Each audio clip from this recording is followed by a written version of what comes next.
बहुत समय पहले की बात है। उत्तर प्रदेश के एक छोटे से गांव शिवपुर में एक गरीब किसान रमेश अपनी पत्नी कविता के साथ एक छोटे से घर में रहता था। रमेश के पास बस थोड़ी सी ही जमीन थी, जिस पर वह खेती करता और उगाई हुई सब्जियों को बाजार में बेच दिया करता था।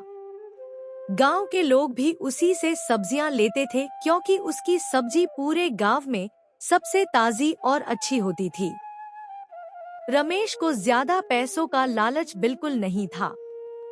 वह इसी में सबसे अजी, मुझे तो समझ ही नहीं आ रहा है कि इस बार हम किस चीज की खेती करें जिससे हमें ज्यादा मुनाफा हो। कविता, मुझे अधिक मुनाफा नहीं चाहिए।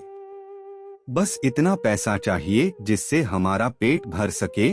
और इस बार तो मुझे भी समझ नहीं आ रहा कि हम किस चीज की खेती करें। वैसे अपनी पड़ोसी सीता बता रही थी कि उसके पति ने इस बार मंडी में पता लगाया है कि आलू की ज्यादा मांग होगी, तो क्यों ना हम भी आलू की ही खेती करें। अरे मेरी भोली कविता, थोड़ा सोचो। जब सभी आलू बोएंगे तो उसकी कीमत एकदम सस्ती हो जाएगी। इसलिए हमें कुछ अलग सोचना होगा। खैर, बाद का बाद में देखेंगे। अभी तो बड़ी भूख लगी है। तुम मुझे जल्दी से कुछ खाने को दे दो, फिर मैं गांव में जाकर पता लगाता हूँ कि हमें किस चीज की खेती करनी चाहिए। ठीक है जी, आप जाकर हाथ मुंह धो लीजिए, मैं अभी खाना लगाती हूँ। रमेश हाथ मुंह धोकर खाने को बैठ गया और हाथ जोड़कर बोला, हे ईश्वर, तेरी कृपा से मुझे 2 वक्त की रोटी मिल जाती है, इसलिए तेरा लाख लाख धन्यवाद। प्रार्थना करने के बाद वह भोजन करता है और फिर कविता से कहता है, कविता, मैं चलता हूँ, जाकर देखूं कि गांव में फसल को लेकर क्या बातें हो रही हैं।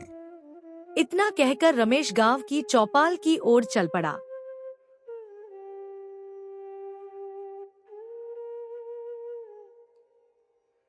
उसी गांव में कालू नाम का एक किसान भी रहता था। कालू बहुत ही लालची स्वभाव का था। एक दिन जब कालू एक पेड़ के नीचे बैठा था, तभी एक चमचमाती लाल रंग की कार उसके पास आकर रुकी। कालू यह देखकर सोच में पड़ गया। हमारे गांव में कार किसने ली होगी? यहाँ तो सभी भूखे नंगे ही हैं। तभी कार से एक अमीर आदमी उतरकर कालू के पास पहुंचा और बोला, अरे सुनो, क्या तुम यहाँ किसी अच्छे किसान को जानते हो? हाँ, इस गांव में तो बहुत किसान हैं। पर आपको किसानों से क्या काम? आप तो इस गांव के भी नहीं लगते। हाँ, मैं शहर से आया हूँ। वो क्या है ना, मेरी चिप्स बनाने वाली फैक्ट्री के लिए मुझे 50 किलो आलू चाहिए। इसलिए मैं यहाँ आलू खरीदने के लिए आया हूँ। यह सुनकर कालू के मन में लालच जागा और उसने सोचा, अगर मैं ही इसे आलू महंगे दामों में बेच दूं तो मैं तो मालामाल हो जाऊंगा। अरे क्या सोचने लगे? मुझे तो लगता है मैंने गलत आदमी से पूछ लिया। खामखा मेरा वक्त बर्बाद हो गया। अरे नहीं साहब, आप एकदम सही आदमी के पास आए हो। मैं भी एक किसान हूँ और मेरी उगाई हुई सब्जियाँ पूरे गांव में मशहूर हैं। कालू झूठ बोलकर उस अमीर आदमी को अपने खराब और पुराने आलू ज्यादा दाम में बेचने की बात कर लेता है, जिसके बाद वह अमीर आदमी अपनी कार में बैठकर वापस लौट जाता है। वह कुछ दूर गया ही था कि उसे प्यास लग गई। गांव की चौपाल पर रमेश, हरिदास काका और गांव के कुछ व्यक्ति बैठकर आपस में बात कर रहे थे। तभी वह अमीर आदमी उनके पास आया और बोला,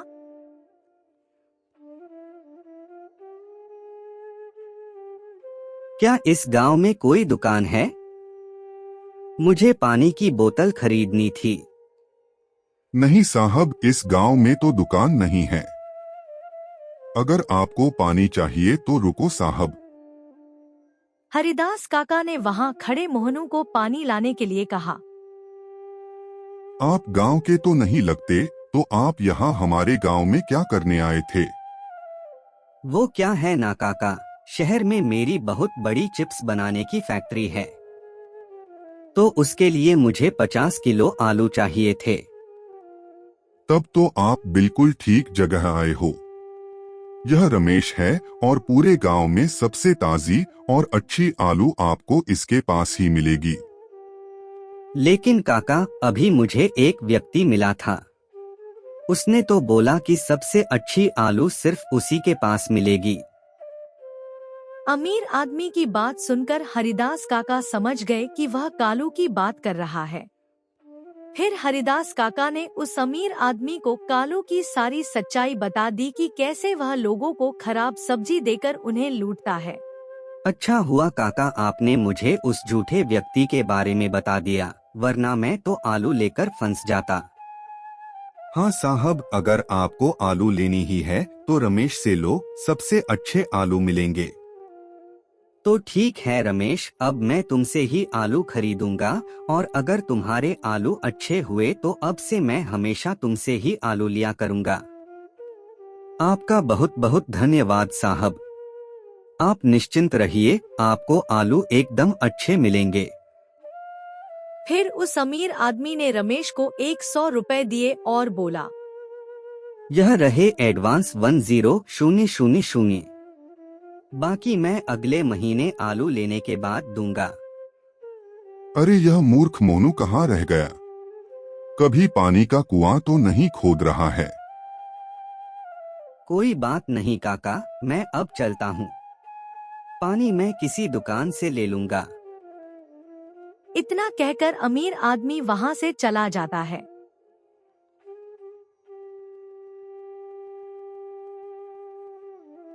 काका, आपका दिल से धन्यवाद। आपके प्यार और आशीर्वाद से मुझे यह ऑर्डर मिला है। नहीं रमेश, यह तो तेरे मेहनत और ईमानदारी का फल है। रमेश घर जाकर कविता को सारी बात बताता है, जिसे सुनकर कविता बहुत खुश होती है और बोली, अजी मैं आज बहुत खुश हूँ। अब तो आपको आलू बेचने के लिए बाजार भी नहीं जाना पड़ेगा। हाँ कविता, अब हमें कल से ही काम शुरू करना होगा, ताकि अगले महीने तक हम आलू उस आदमी को दे सकें। अजी जो 10,000 एडवांस मिले हैं, उससे मुझे एक नई साड़ी दिला दो ना। अरे हाँ बाबा, दिला दूंगा। अब खुश? उधर कालू बड़ा ही खुश था कि अब उसके आलू महंगे दाम में बिक जाएंगे। तभी उसे रास्ते में हरिदास काका और मोहनू मिल जाते हैं।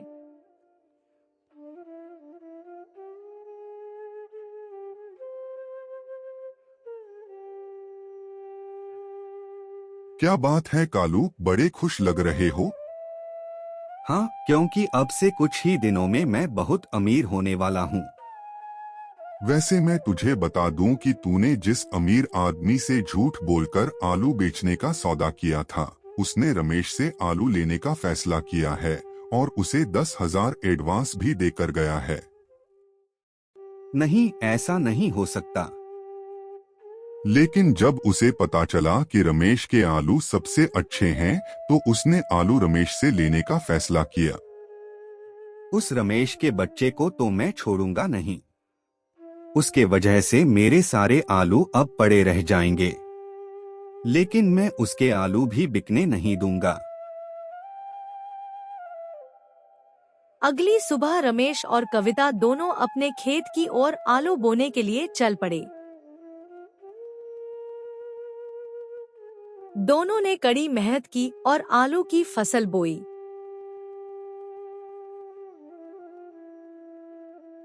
ऐसे ही दिन बीतने लगे। आलू बोए 20 दिन बीत गए थे। रमेश के आलू बहुत ही अच्छे हुए थे। कविता, हमारी आलू की फसल तो काफी अच्छी हुई। हाँ जी, यह सब आपकी मेहनत का कमाल है। नहीं कविता, यह सब हमारी मेहनत का कमाल है। लेकिन कालू अंदर ही अंदर जल भुन रहा था। रात के अंधेरे में वह अपनी गाय गौरी को लेकर रमेश के खेत पहुंच गया।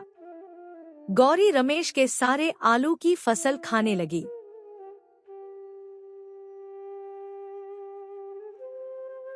अगली सुबह रमेश और कविता जब खेत पहुंचे तो उनके होश उड़ गए।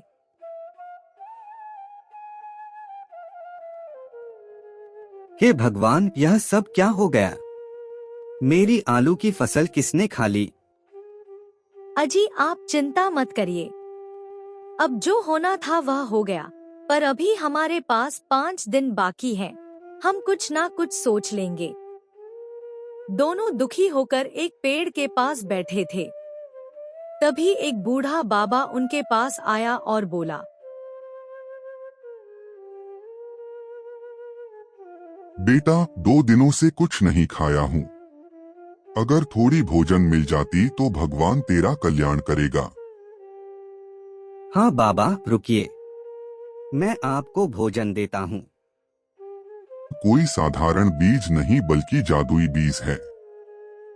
तू इसे अपने खेत में बो देना और जिस चीज की फसल चाहिए उसका नाम ले लेना। दोनों के मन में उम्मीद जागी। उन्होंने फिर से मेहनत की और बीज बोया। अगले दिन पूरा खेत आलूओं से भरा पड़ा था। उस बाबा ने तो कमाल ही कर दिया। दोनों ने जल्दी जल्दी आलू तोड़े और बोरियों में भर दिए। कुछ देर में वह अमीर आदमी आया। रमेश, बताओ, क्या मेरे आलू तैयार हुए? हाँ साहब, एकदम तैयार हैं। रमेश, मैं अपनी फैक्ट्री के लिए आलूओं का ऑर्डर तुम्हें देता हूँ।